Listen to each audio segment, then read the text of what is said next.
বৈদ্য নাৰায়ণো হৰিথি চিকিৎসক হৈছে ভগৱান নাৰায়ণৰ ৰূপ। এই সংস্কৃত শ্লোকটিৰ অৰ্থ উপলব্ধি কৰি ইয়াক মানি চলা চিকিৎসক খুব কম।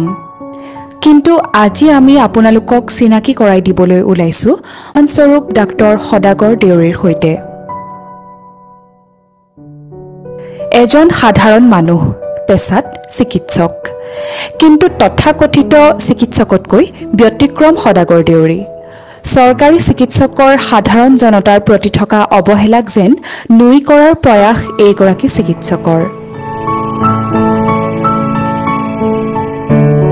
বহু দৰিদ্ৰ লোকৰ একমাত্ৰ ভৰসাৰ স্থল হৈছে চৰকাৰী চিকিৎসালয়।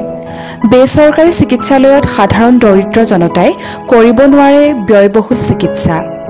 সেয়েহে বুকুত অযুত আশা বান্ধি চৰকাৰী চিকিৎসালয়লৈ ঢাপলি মেলে দৰিদ্ৰজনে। কথাটো কৈ শেষ কৰিব নোৱাৰি। আমি জইন কৰা দিনৰ পৰা দেখি আহিছোঁ আৰু নেদেখা মানে ধৰক ধৰিব নোৱাৰে, এজন ডক্টৰ হিচাপে ডক্টৰ বুলি ধৰিব নোৱাৰে, কিন্তু তেখেতক ধৰক ডক্টৰ হিচাপে চিনি পায় কেৱল দুখীয়া মানুহ। প্ৰথম কথা, দুখীয়াৰ বন্ধু ডক্টৰ সদাগৰ দেউৰী ছাৰ। আৰু ডিউটিলৈ আপোনাৰ ধৰক ৰাতিপুৱা আমি 6:45 পাই যায়হি। মাজতে চাহ খুৱাবলৈ অকণমান সময় যায়, বেগটো থৈ যায়, দেউৰী ছাৰ আছে বুলি আমি গম পাওঁ। আকৌ আহিব, আহি অনবৰত পেচেণ্টৰ লগত, আৰু কেতিয়াও আমাৰ ষ্টাফৰ সহায় নিবিচাৰে তেখেতে। সহায় কৰিবলৈ আমি নিজে আগবাঢ়ি যাব লাগিব। আৰু ৰাতি সদায় 8:30-9 বজাত তেওঁ ডিউটিৰ পৰা যায়। যদি ইমাৰ্জেঞ্চি থাকে 9:30-10 বজাত। কেতিয়াও ছুটিৰ সময়তো আহি পেলাই তেখেতৰ সেই চুকৰ টেবুলখনতে বহিয়ে থাকে। তেখেতৰ যদি ছুটি, ডক্টৰসকলে আপোনাৰ 2টা লিভ পায়, summer vacation, winter vacation. Sir ছুটি এপ্লিকেশ্যনখন দিয়ে, কিন্তু ছুটি লৈছোঁ বুলি এপ্লিকেশ্যনখন দিয়ে, কিন্তু তেখেতে ছুটি নাযায়, তাতে বহি থাকে, ডিউটিতে থাকে তেখেতৰ। আৰু কেতিয়াও চৰকাৰী কোৱাৰ্টাৰ নাথাকে। চৰকাৰী কোৱাৰ্টাৰটো তেখেতৰ কাৰণে ডাঙৰ ঘৰ, ইমান ডাঙৰ ঘৰ তেখেতক নালাগে। তেওঁ বহুত সস্তীয়া এটা ভাড়াঘৰত থাকে, আৰু দৰমহা পাতি তেখেতে হয়তো দুখীয়াৰ কাৰণে মানে যথেষ্ট খৰচ কৰিছে।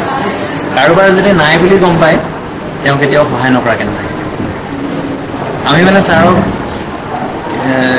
ক'বলৈ ভয় লাগে, কেতিয়াবা কিবা এটা আমাৰ অসুবিধা হৈছে ক'বলৈ ভয় লাগে, তেওঁ মানে চিধাই সহায়ৰ হাত আগবঢ়াই আহে।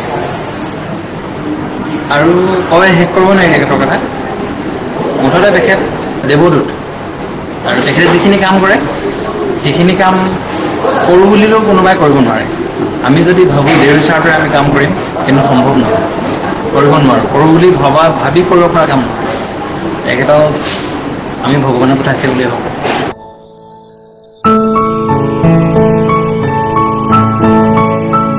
যোৰহাট চিকিৎসা মহাবিদ্যালয়তো আছে দেৱতাৰূপী চিকিৎসক ডাক্তৰ সদাগৰ দেউৰী। 2010 চনৰ পৰা যোৰহাট চিকিৎসা মহাবিদ্যালয়ত কৰ্মৰত দেউৰী হৈছে শৈল চিকিৎসা বিভাগৰ চিকিৎসক। যি সময়ত চিকিৎসকসকলে চিকিৎসাক কেৱল ধন ঘটাৰ এক আহিলা হিচাপে ব্যৱহাৰ কৰি আহিছে, তেনে সময়তে সদাগৰ দেউৰীৰ দৰে মানৱ দৰদী চিকিৎসকজনে সমূহ চৰকাৰী সা সুবিধাৰ পৰা নিজকে আঁতৰাই ৰাখি অতিবাহিত কৰিছে এটি সাধাৰণ জীৱন প্ৰণালী। আজি পৰ্যন্ত ব্যৱহাৰ কৰা নাই চৰকাৰী চিকিৎসালয়ৰ বাসগৃহ, কিয়নো তেওঁৰ বাবে হেনো বহু ডাঙৰ চৰকাৰী গৃহটো। সেয়েহে সাধাৰণ ভাড়াঘৰত থাকিয়েই জীৱন নিৰ্বাহ কৰিছে তেওঁ। নিজৰ দৰমহাৰ সৰহভাগ ধন খৰচ কৰে দুখীয়া ৰোগীৰ নামত।